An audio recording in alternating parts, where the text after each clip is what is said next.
تو میں نے دیکھا کہ آخری یعنی جو دن ہوتے ہیں جب کوئی بھی گورنمنٹ جا رہی ہوتی ہے تو اتنی جلدی میں وہ سارے یعنی وزیر داخلہ کے لیے، پرائم منسٹر کے لیے، پریزیڈنٹ کے لیے فوری طور پر وہ سمریاں موو ہو رہی ہوتی ہیں اور رولز آف بزنس میں چینجز ایسا کچھ کیا جاتا ہے کہ جناب فلاں چیز جو ہے وہ بھی لے جانے کا اسے حق ہوگا، یہ چیز رکھنے کا حق ہوگا. تو میں یہ سمجھتا ہوں کہ رولز آف بزنس بنیادی طور پر ایک ایسا طریقہ کار نکالا گیا ہے، قانونی جواز بنایا گیا ہے کہ جس سے آپ قومی خزانے کو نقصان بھی پہنچائیں اور اسے قانون کے عین مطابق کہیں کہ جناب جو کچھ کیا گیا ہے یہ تو جناب ہم نے رولز آف بزنس کے مطابق کیا. تو جیسے میں نے پہلے عرض کیا ہے کہ کوئی بھی اس طرح کی صورتحال جو رولز آف بزنس کے ذریعے کی جائے اس کو کورٹس دیکھتی ہیں، اور کورٹس نے آلریڈی اسی طرح کی سمریز جو تھی ان کو دیکھا اور ان کی بنیاد پر کیے گئے فیصلے جو تھے ان کے اندر وہ ساری بدنیتی جو تھی اسے دیکھا اور اس بنیاد پر کیے گئے فیصلوں کو سیٹ اسائیڈ کیا اور ان لوگوں کو اس میں بھگتنا پڑا جنہوں نے اس طرح کی سمریاں تیار کی تھی. اور یہ سارے واقعات ایک پرائم منسٹر کے ساتھ نہیں ہوئے، اب بہت سارے پرائم منسٹر جو ابھی نیب کے شکنجے میں آئے یا نیب کے کیسز بھگت رہے ہیں وہ بنیادی طور پر انہی سمریوں کی بنیاد پر بھگت رہے ہیں اور اسی طرح رولز آف بزنس میں چینجز کی وجہ سے ہی کر رہے ہیں، کیونکہ کوئی نہ کوئی رستہ تو ظاہر ہے کہ وہ بیوروکریٹ انہیں بتا دیتے ہیں کہ جناب آپ دیکھیں یہ رولز ہیں اور آپ اس میں جناب یہ امینڈمنٹ کر سکتے ہیں. تو یہ ایسے راستے نکال کر میں سمجھتا ہوں کہ قوم کے ساتھ بہت بڑا یہ دھوکہ کیا جاتا ہے، ایسا نہیں ہونا چاہیے. صحیح. اچھا ہمارے ساتھ ہی رہیے گا ارشد صاحب، بھی بات کرتے ہیں کچھ اور کیسز ہیں اور میاں نواز شریف کا اگلا مستقبل اس پہ، لیکن ہم اس سے پہلے آج بلاول بھٹو صاحب نے بڑی گرما گرم پریس کانفرنس تھی میرپور خاص میں. ندیم قریشی صاحب ہمارے ساتھ موجود ہیں، ترجمان پنجاب حکومت ہے، پاکستان تحریک انصاف کے ممبر صوبائی اسمبلی. بہت شکریہ قریشی صاحب آپ کے وقت کا. قریشی صاحب یہ آج بات کی گئی یہ توشہ خانہ کے ریفرنس ہے یا نیب کے ذریعے اس طرح کے آپ کو جو ریفرنس اور کیسز بنائے جا رہے ہیں وہ آپ کی حکومت نیب کے ساتھ مل کر یہ بنا رہی ہے. سزا یہ ہے کہ 18 امینڈمنٹ کی گئی ہے پاکستان پیپلز پارٹی کی جانب سے، صوبوں کو حقوق دینے کی آپ لوگ سزا دے رہے ہیں اور یہ صرف سزا ہے. اگر آپ تو غداری کا مقدمہ درج کریں اگر یہ ایسا ہم نے کیا ہے اور یہ صرف اور صرف سیاسی بنیادوں کے علاوہ کچھ نہیں ہے. بسم اللہ الرحمن الرحیم. پوری قوم کے لیے جب نیشنل لیڈرشپ اس طرح کی سٹیٹمنٹس دیتی ہے تو ایک ایسا سوال اٹھتا ہے، پوری قوم پوچھتی ہے کہ آپ اگر اپنے لیے کوئی اور قانون سمجھتے ہیں اور عام آدمی کے لیے کوئی اور قانون کی بات کرتے ہیں تو پھر آپ وہ ملزم ہیں یا وہ مجرم ہیں جس کے خلاف بغاوت کے مقدمے درج ہونے چاہیے. بڑے حیرانی کی بات یہ ہے کہ سرکاری وسائل کا بے پناہ استعمال کرنا اور اپنی سیٹس پر رہتے ہوئے اس ملک کے وسائل کو بیرون ملک منتقل کرنا، یہاں کے تمام پورے ملک کے امیج کو تباہ و برباد کر دینا اور دعویٰ یہ کرنا کہ جی ان کو عوام کی بڑی فکر ہے. میں سمجھتا ہوں پاکستان تحریک انصاف نے تو اپنے اس دور میں نہ صرف ادارے جتنے آزاد اس دور میں ماضی میں کبھی نہیں رہے، یہاں تو ہائی کورٹ کے ججز کو فون کر کے اپنی مرضی کے ڈیسیجن کروانے کی روایت رہی ہے. یہاں انٹیریئر سندھ میں اور کراچی میں جو کچھ ماضی میں ہوتا رہا وہ پوری قوم کے سامنے ہے. میں آج بھی یہ سمجھتا ہوں کہ لوگ سمجھتے تھے شاید بلاول بھٹو کی صورت میں ایک نوجوان لیڈرشپ پیپلز پارٹی کو مل رہی ہے اور جو زرداری صاحب نے پیپلز پارٹی کا حال کیا، ذوالفقار علی بھٹو صاحب کی پارٹی کا، بے نظیر بھٹو صاحب کی پارٹی کا، شاید بلاول صاحب آنے کے بعد اس سٹائل کو چینج کریں گے، اپنے جو ان کی پینٹنگ ایک چینج ہو گئی ہے اس کو ڈیفرنٹ کریں گے. لیکن بلاول صاحب نے چونکہ وہ بلاول زرداری ہے، نام بدلنے سے تو کسی شخص کا ایٹیچیوڈ یا سٹائل چینج نہیں ہو سکتا. انہوں نے ثابت کیا وہ واقعی بلاول زرداری ہیں اور میں سمجھتا ہوں ان کی پریس کانفرنس ماں سوائے الزامات پر مبنی لوگوں کو بدگمان کرنے کے کوئی میسج ان سے نہیں جاتا. اور آج اگر پاکستان تحریک انصاف اپنی اس 22 سالہ سٹرگل سے پیچھے ہٹتی ہے جو ہم نے پوری سٹرگل میں ایک پلان کیا تھا کہ ہم نے اس ملک میں قانون کو عام آدمی کے لیے بھی اور طاقتور کے لیے بھی. تو سر پھر آپ کے خلاف بھی اب بلین ٹری سونامی کے حوالے سے انکوائریز کی منظوری نیب نے دے دی ہے، پھر بلین ٹری سونامی ہو یا باقی ریفرنسز ہو آپ کے خلاف بھی اب اٹھ رہے ہیں، تو پھر آپ بھی تیار ہیں، آپ کی جماعت بھی تیار ہے کے پی کے میں؟ دیکھیں میں آپ کو ایک عرض کر دوں، کوئی شخص above the law نہیں ہے. ایسا نہیں ہو سکتا کہ کوئی شخص اقتدار میں ہو تو اس کو آپ اس بات سے مبرہ قرار دے دیں کہ جی اب وہ نہ اس کو کوئی قانون پوچھ سکے گا نہ وہ کسی کو جواب دے ہے. عمران خان صاحب نے پچھلے 2 سال میں آپ دیکھ لیں جہاں بھی ایسا مجھے ماضی میں کوئی ایگزامپل بتا دیں کہ گورنمنٹ میں رہتے ہوئے کسی گورنمنٹ آفیشل پر کوئی الزام لگا ہو, اس کے خلاف کوئی انکوائری سٹینڈ ہوئی ہو تو کسی نے ریزائن کیا ہو. یہاں تو پاکستان کے فنانس منسٹر ایبسکانڈر تھے اور وہ لندن میں بیٹھ کے اپنی اقتدار اپنی وزارت چلاتے رہے. تو میں اس بات پر 100% اعتبار کرتا ہوں اور لوگوں کو بھی معلوم ہے کہ عمران خان صاحب کے ساتھ کوئی بھی شخص ہے وہ ابو دی لا نہیں ہے. ہر شخص کو اپنی ذمہ داریوں کا جواب دینا ہے, وہ عوام کو بھی جواب دے ہے, وہ پاکستان کے اداروں کو بھی جواب دے ہے. صحیح. اور جب تک طاقتور کے لیے قانون اور غریب کے لیے قانون اور اربوں کی چوری کرنے والے کے لیے قانون اور خربوزہ چور کے لیے قانون, تو میں سمجھتا ہوں اس وقت تک ہم اپنے ٹارگٹ تک نہیں پہنچ سکتے. بلاول زرداری صاحب جو کینوس بنانا چاہ رہے ہیں وہ ان کے کینوس پہ اب صرف انٹیریئر سندھ کی باتیں رہ گئی ہیں. پاکستان لیول کی نیشنل پارٹی اب سکڑ کر جہاں چلی گئی ہے, یہ آنے والے وقت میں انٹیریئر سندھ بھی ان کے ہاتھ سے چلا جائے گا. ان کو تو چاہیے تھا یہ پبلک بینیفٹ کی بات کرتے. سر پبلک بینیفٹ کے حوالے سے تو وہ بات کر رہے ہیں کہ اکیلے وہ کچھ نہیں کر سکتے ہیں, وفاق جو ہے وہ ان کے ساتھ مل کر اس وقت سیاست سے ہٹ کر صوبہ سندھ کے حوالے سے بات کرے گی, تو بہرحال وہ بات بھی ہے. اچھا میں اس پہ بھی ہم بات آتے ہیں, ایک اور اہم معاملہ کل کے حوالے سے بڑا اہم ہے. قریشی صاحب میں پہلے عارف چوہدری صاحب کے قانونی رائے اس پہ لے لیں کہ کل میاں نواز شریف صاحب سابق وزیر اعظم ان کے حوالے سے کہا گیا کہ وہ عدالت پہ سرنڈر کریں. عارف چوہدری صاحب وہ کہہ رہے ہیں کہ ابھی سرنڈر نہیں کر سکتے, کہ ڈاکٹرز جب تک ان کے لیے نہیں کہیں گے علاج ان کا نہیں ہوگا وہ نہیں آئیں گے. کیا صورت ہو سکتی ہے میاں نواز شریف کے لیے؟ کیا اس کیس میں ان کے کوئی اشتہاری ہو سکتے ہیں, کیونکہ وہ تو پہلے ہی مجرم ہے اور مجرم کی حیثیت سے انہیں باہر جانے کی اجازت ملی تھی. کیا صورتحال بن سکتی ہے قانونی طور پر عارف چوہدری صاحب؟ مدثر صاحب, قانون بہر صورت جب اس کی امپلیمنٹیشن آتی ہے تو اس میں آپ اس طرح کا فرق تو ڈال نہیں سکتے. وہ راستے بھی نکالے جائیں تو پھر بہر صورت کہیں نہ کہیں آپ کو رکنا ہوتا ہے. اب معاملہ یہ ہوا ہے کہ یہ نواز شریف صاحب نے جو کچھ کیا, انہیں جو 8 ہفتوں کی بیل دی گئی تھی, اس کی ایکسٹینشن کے لیے بھی ایک شرط لگا دی گئی تھی اس وقت کہ آپ نے اس کے بعد سیٹسفائی کرنا ہے صوبائی حکومت کو, پنجاب حکومت کو. اگر وہ مطمئن ہوگی تو آپ کی بیل کو فردر ایکسٹینڈ کر سکتی ہے. پچھلی دفعہ جو آرڈر کیا سپریم کورٹ نے, ہائی کورٹ نے, وہ اس لیے کیا کہ جو آپ یعنی یہ چاہ کیا رہے تھے کہ 561A کے تحت انہوں نے اپلیکیشن دی تھی اور یہ پرپیچول یعنی ایگزیمپشن چاہ رہے تھے. ایک ایگزیمپشن ہوتی ہے ایک آدھ ڈیٹ کی کہ جناب فلاں ڈیٹ پہ وہ آپ ایگزیمپٹ کر دیں کہ جی نہیں آ سکتے. وہ مستقل طور پر یہ چاہتے تھے کہ ایسا آرڈر پاس کر دیا جائے کہ انہیں آنا ہی نہ پڑے. ایسا ممکن نہیں ہے, ایسا ہوتا نہیں ہے. اب یعنی جس طرح یعنی باتیں ہو رہی ہیں میں حیران ہوتا ہوں کہ اس کا قانون سے کوئی تعلق نہیں ہے. عدالت کے سامنے ایک مقدمہ ہے, مقدمے میں قانون کا طریقہ کار یہ ہے کہ آپ نے اگر فیصلہ کرنا ہے تو اس کے لیے ملزم کا یا اس کانوکٹ کا جس نے اپیل کی ہوئی ہے اس کا حاضر ہونا ضروری ہے. ماضی میں آپ کو یاد ہوگا کہ نواز شریف صاحب جب آئے تھے تو وہ کسی پہ احسان نہیں کر کے آئے تھے, بنیادی طور پر اس لیے آئے تھے کہ انہیں یہ پتا تھا کہ اگر اس عرصے کے اندر ان کی اپیل فائل نہیں ہوتی تو وہ مقدمہ جو ہے وہ ان کے فیصلہ جو ہے ان کے خلاف فائنلٹی اٹین کر لے گا جس کے بعد اسے چیلنج نہیں کیا جا سکے. جی ہاں. تو ابھی صورتحال یہ ہے کہ اگر وہ سرنڈر نہیں کرتے تو اس کا مطلب یہ ہے کہ وہ لیکن سر میاں صاحب کی تو 9 سال کے بعد بھی انہوں نے اپیل فائل کر لی تھی طیارہ ہائی جیک کیس میں. یہ وہ چیزیں ہیں جو میں سمجھتا ہوں کہ تاریخ عدالتی تاریخ پر بدنما داغ ہے. اس لحاظ سے اس طرح کے فیصلے جو کیے جاتے ہیں اس کو نظیر کے طور پر کورٹ بھی نہیں کیا جاتا, اور یہی میں سمجھتا ہوں کہ اس بدقسمتی سے پاکستان کو نکلنا چاہیے. اور ان دنوں میں آپ کو عرض کروں کہ ایک فیصلہ جسٹس قاضی امین صاحب نے کل کیا ہے, میں تو ابھی اس کو تھوڑا سا دیکھا ہے, میں حیران ہوں اور خوش ہوں کہ ہمارے ہاں ابھی ایسے جج موجود ہیں جو اس طرح کے فیصلے کر رہے ہیں کہ جناب سب کے ساتھ ایک طرح کا سلوک کیا جائے. یعنی یہ نہ ہو کہ آپ ایک سال یعنی ایک طرف ایک شخص کو آپ بیل دے دیتے ہیں اور یعنی کانوکٹ کو اس کی بنیاد پر کہ یہ جناب میڈیکل گراؤنڈ پہ, اور دوسری طرف آپ ایک شخص کو 101 سالہ یا 81 سالہ عمر کا بندہ جو ہے اس کو آپ میڈیکل گراؤنڈ پہ بیل نہیں دیتے. تو میں یہ سمجھتا ہوں کہ اس طرح کی چیزیں جب تک چلتی ہیں اور اس طرح کی مثالیں جو آپ کے سامنے جس کا آپ نے حوالہ دیا ہے ایسی جب تک, یا ذوالفقار علی بھٹو صاحب والا مقدمہ, یہ وہ فیصلے ہیں جس کی وجہ سے میں سمجھتا ہوں کہ ہماری عدالتی تاریخ جو ہے وہ اس میں کوئی یہ اچھے ابواب نہیں ہے.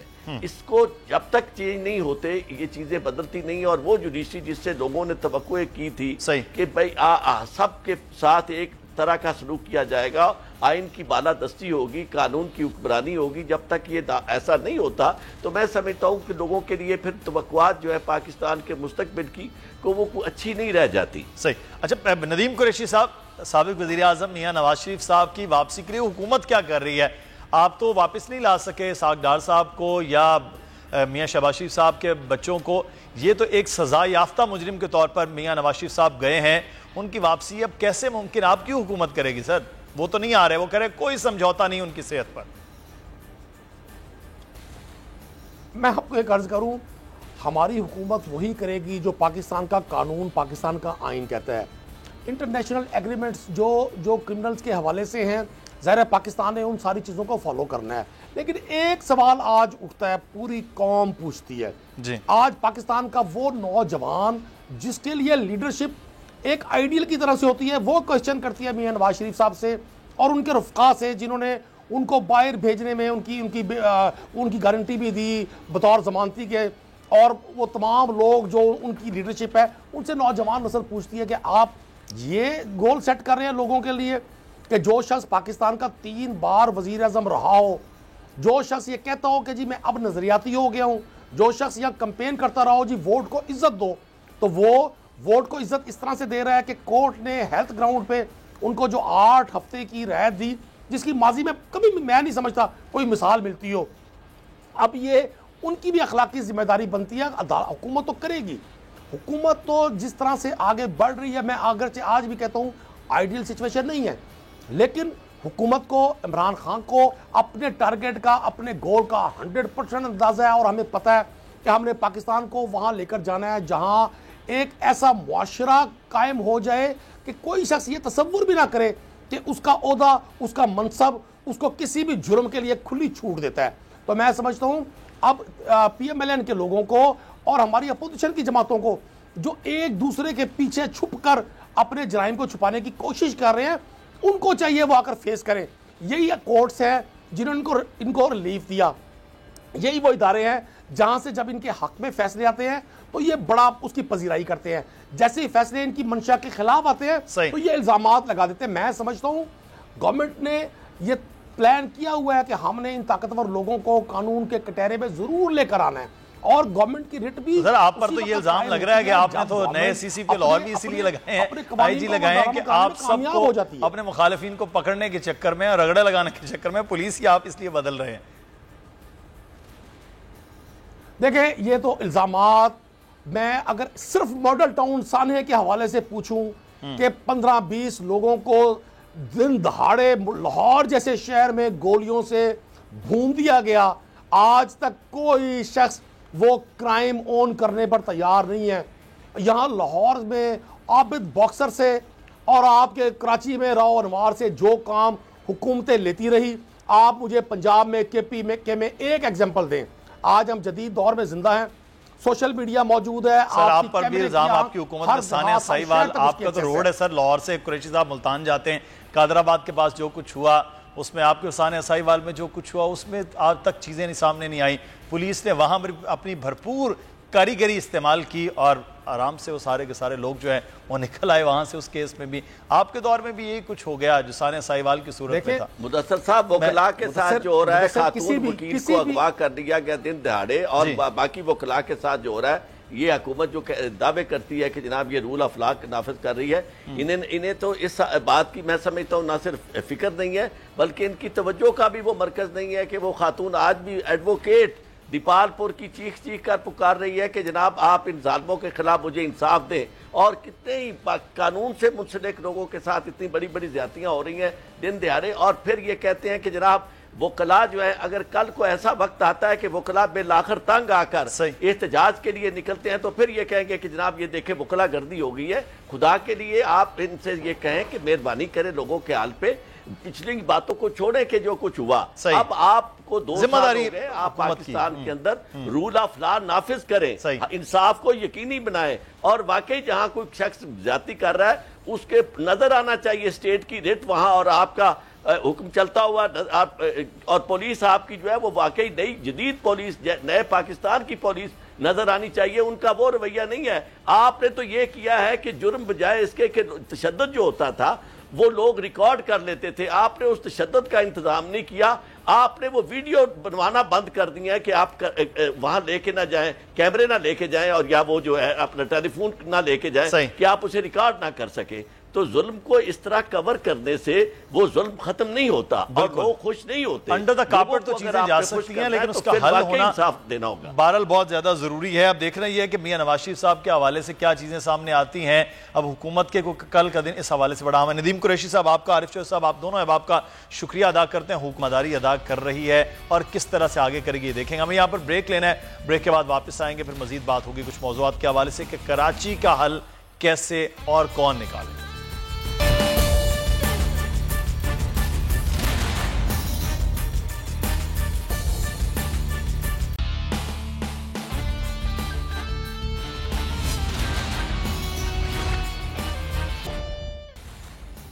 کراچی میں کچرا ہے, پانی ہے اور اس کے بعد پھر سیاست ہے. اب سیاست سے معاملہ آگے چل نکلا ہے اور وہ اب ایک دوسرے پر یہ الزام ہو رہا ہے کہ ڈرامے بازی بند کی جائے. ڈرامے بازی کون کر رہا ہے؟ کہ پچھلے 4 دنوں سے ایک دوسرے پر الزامات کی صورت میں پوری پریس کانفرنسز ہو رہی ہیں, بیانات داغے جا رہے ہیں, ٹاک شوز میں بات ہو رہی ہے. لیکن کراچی کو کیسے بہتر کیا جائے گا, 1100 ارب روپیہ کون دے رہا ہے, کون لے رہا ہے, اس سے ہٹ کر کراچی کے عوام چاہتے ہیں یہ 1100 ارب روپیہ اس کراچی شہر پر لگایا جائے. لگایا کس سے جائے گا, یہ ایک سوال اہم ہے. لگائے گا کون, یہ ابھی تک سوال ندارت ہے. کہ ایک کہتے ہیں کہ 800 ہم دے رہے ہیں, صوبائی حکومت کہتی ہے, اور 62% حصہ دینے کا دعویٰ وفاقی حکومت کر رہی ہے. لیکن 1100 ارب کام شروع کیسے ہوگا, کس طرح سے ہوگا, کیونکہ ابھی تک کراچی کے مختلف علاقوں میں لوگ اپنے گھروں میں واپس نہیں آ سکے ہیں, کیونکہ ان کے گھروں میں جو حالت ہے وہ شاید حکمرانوں کے محلوں اور بیٹھے ہوئے ایوانوں میں لوگ ان تک نہیں پہنچ پائی ہے. سوال ڈرامے بازی سے نکل کے اب بہت بڑی رقم اور رقم کے خرچ ہونے اور طریقہ کار پر سوال اٹھنے لگ گئے ہیں. ہم بات کریں گے. اس وقت ہمارے ساتھ موجود ہیں opposition leader, Sindh assembly Pakistan Tehreek Insaf کے رہنما فردوس شمیم نقوی صاحب. بہت شکریہ فردوس شمیم نقوی صاحب آپ کے وقت کا. پورے سندھ کے بجٹ کے حوالے سے بات کریں, ترقیاتی بجٹ 285 ارب ہے, وفاقی صوبائی حکومتیں مل کر اب 1100 ارب روپے کے پیکج کی بات کر رہے ہیں. ڈرامے بازیوں کا نام الگ سے آ گیا. یہ اتنے اربوں روپے کی جو رقم ہے وہ کہاں سے آئے گی؟ ناقدین یہ سوال شدت سے اٹھا رہے ہیں کہ اتنی بڑی رقم آئے گی کیسے اس شہر کے لیے. بہت ہی مناسب سوال ہے اور اٹھنا بھی چاہیے. پہلی چیز تو یہ 1100 ارب 3 سال میں خرچ ہونا ہے, یہ 1 سال کا نہیں ہے جی. اور اس میں سے وفاق نے ذمہ داری جو ہے وہ کوئی 630 ارب کی اٹھائی ہے. باقی کی ذمہ داری جو ہے 36% 38% فنڈنگ کی سندھ حکومت نے اٹھائی ہے. صحیح. اس کی جو وفاق پیسے دے رہی ہے اور جو صوبہ دے رہا ہے اس 1100 ارب میں, اس میں 3 اور پیسے بھی شامل ہیں.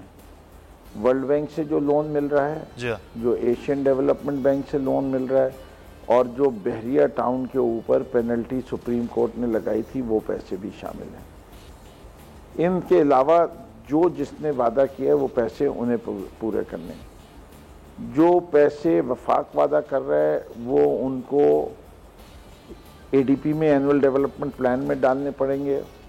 اس سال جو پیسے ڈالے گئے ہیں کراچی کے لیے اس میں تقریباً کوئی 30 سے 35 ارب روپے اور ڈلیں گے جو ری ایلوکیشن آف فنڈز کے ذریعے حاصل کیے جائیں گے. باقی اگلے سال کے بجٹ میں ڈالے جائیں گے. سندھ حکومت نے ویسے تو کہا 805 بلین, لیکن جو رقم اس سال کے بجٹ میں رکھی ہے اس کے لحاظ سے یہ 805 بلین جو ہے وہ 40 سال میں پورے ہوں گے جو بجٹ میں رکھی ہوئی ہے. صحیح. اس کا سوال بہتر ہے کہ جب بھی یہ پیکج فائنلائز ہو تو اس کا جواب سندھ حکومت کا کوئی نمائندہ دے سکتا ہے. بتا پوری ایک تفصیل, لیکن سندھ حکومت جو ہے وہ کراچی پیکج کے حوالے سے وفاق کی نیت پر بھی شک کا اظہار انہوں نے کیا ہے. چیئرمین پاکستان پیپلز پارٹی کہتے ہیں 1100 ارب روپے کا جو کراچی کا پیکج ہے اس میں بڑا حصہ صوبائی حکومت کا ہے. مرتضی وہاب صاحب نے بھی کل ایک پریس کانفرنس میں بڑی تفصیل کے ساتھ بتایا کہ ہمارا کتنا ہے, پبلک پرائیویٹ پارٹنرشپ کتنی ہے, وفاقی حکومت کا حصہ کتنا ہے. انہوں نے بھی پھر بات ہوئی، اسد عمر صاحب نے بھی اپنے پریس کانفرنس بیان کے اندر یہ بھی ساری باتیں کی. تو یہ جو کراچی کے مسائل ہیں یہ دو جماعتوں کے آپسی اختلاف اور بیان بازی کی نظر تو نہیں ہو جائیں گے؟ پہلی چیز یہ کہ جہاں تک وفاق کا تعلق ہے، پاکستان تحریک انصاف کی حکومت کا تعلق ہے، اگر سندھ حکومت 1100 کے 1100 لگانا چاہتی ہے 3 سال میں آپ کو یقین دہانی سے کہہ سکتا ہوں کہ وفاق کو کوئی اعتراض ہی نہیں ہوگا. اسے کہ 12 سال میں بھی لگا لیتے، لیکن چلیے اب جاگ گئے، اب لگانا چاہتے ہیں، ہم تو ویلکم کریں گے کہ 1100 ارب لگائے، لیکن لگائیں. ہم سمجھتے ہیں کہ سندھ کی جو مالی صورتحال ہے اس میں وہ کراچی کے لیے اتنے پیسے مختص نہ کرنے کی نیت ہے، نہ کر سکتے ہیں. صحیح. اس لیے ہی وفاق کو کراچی کا خصوصی مقام دیکھتے ہوئے کہ کراچی پاکستان کی معیشت کی شہرگ ہے، کراچی وہ شہر ہے جو سب سے زیادہ ٹیکس دیتا ہے، کراچی پچھلے 70 سال سے اس پورے ملک کو ترقی میں حصہ اپنا ڈال رہا ہے. اب کراچی کا شہری بلک رہا ہے، سسک رہا ہے، مر رہا ہے، تڑپ رہا ہے، اور وہ پاکستان کی ہر حکومت، چاہے وہ صوبائی ہو، چاہے وہ مرکزی حکومت ہو، چاہے وہ بلدیاتی حکومت ہو، اس سے کہہ رہا ہے کہ خدا کے واسطے مجھے بس دے دو، میں بے بس ہوں. خدا کے واسطے مجھے پانی دے دو، میں پیاسا ہوں. خدا کے واسطے مجھے گندگی سے نجات دلا دو، صفائی میرا نصف ایمان ہے. خدا کے واسطے اس شہر کا انتظام درست کر دو، میں پریشان حال ہوں. اس پہ جو لبیک جتنی زور سے کہے گا، یہ ادنا سا کراچی کا شہری ان سب کو جھک کر سلام کرے گا. اس کو جو متنازع بناتا ہے اس کو ہم یہی کہہ سکتے ہیں کہ آپ سے درخواست ہے، اچھی نیت رکھیے، صحیح. خلوص نیت کے ساتھ کام کیجئے، کوشش بھرپور کیجئے، خدا ایسے کاموں میں پھر برکت دیتا ہے. اچھا، بہت دنوں بعد فردوس شمیم نقوی ہم صاحب، نے یہ اس میں طے کیا ہے. جو آپ ایک سوال یہاں پر بڑا اٹھتا ہے کہ اتنی بڑی رقم ہے تو کیا میکانزم ہو کہ اس منصوبوں کی نگرانی کا نظام ہو؟ کون خیال کرے گا کہ پیسہ صحیح لگے؟ دیکھیں، اس منصوبے کے اندر کچھ چیزیں تو ابھی طے ہو چکی ہیں، میں اس کا بھی ذکر کر دوں. آپ کے سوال کا حصہ تو نہیں ہے لیکن میں سمجھتا ہوں ضروری ہے. بہت سارے محکمے میں فیصلہ کر لیا گیا ہے کہ وہ کراچی کو واپس کیا جائیں گے. جیسے کراچی بلڈنگ کنٹرول اتھارٹی ایک انڈیپینڈنٹ اتھارٹی ہوگی، اس کا اب سندھ بلڈنگ کنٹرول اتھارٹی سے تعلق واسطہ نہیں رہے گا. اسی طرح کراچی کے کوڑا کرکٹ کے نظام کے لیے Karachi solid waste management authority بنا رہی ہے، جس کا تعلق سندھ سالڈ ویسٹ مینجمنٹ سے نہیں ہوگا. کراچی واٹر سیوریج بورڈ اب اس کمیٹی کے نیچے کام کرے گی جو بن رہی ہے، یہ ایڈمنسٹریٹر کراچی کے نیچے کام کرے گی. اسی طرح کراچی کی ایک ماس ٹرانزٹ اتھارٹی بھی بنے گی. تو یہ ایک طریقے سے کراچی کا جو ادارے ہیں وہ کراچی کے نیچے ہیں. یہ سوال ہر کراچی والے کا تو ہے اور بے تحاشا پاکستانیوں کا بھی ہے. اس سے کہ جب پاکستان تحریک انصاف ادھر کیمپین کر رہی تھی، خاص طور پہ کراچی میں کیمپین کر رہی تھی، تو ہم نے یہ بارہا یہ بات خود اٹھائی کہ ہمارے ہاں قومی خزانے کے پیسے قوم پہ نہیں لگتے، کسی اور کے خزانے میں چلے جاتے ہیں.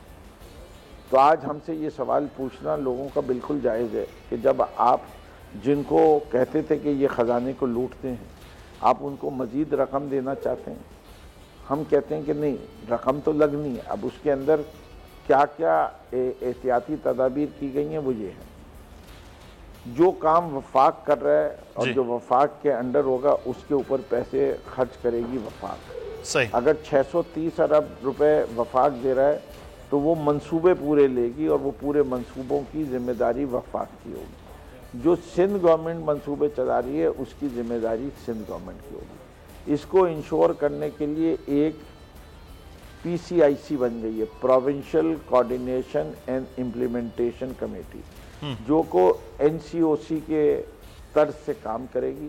اس کمیٹی کے چیئرمین جو ہیں وہ وزیر اعلیٰ سندھ ہے.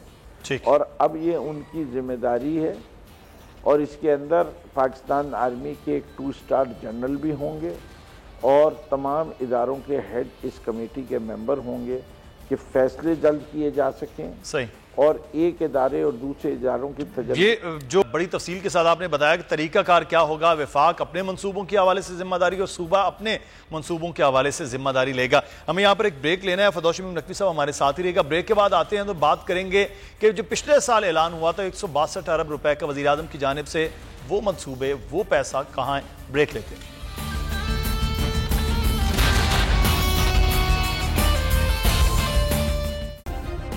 سبسکرائب کریں اور بیل دبائیں تاکہ کوئی خبر رہ نہ جائے.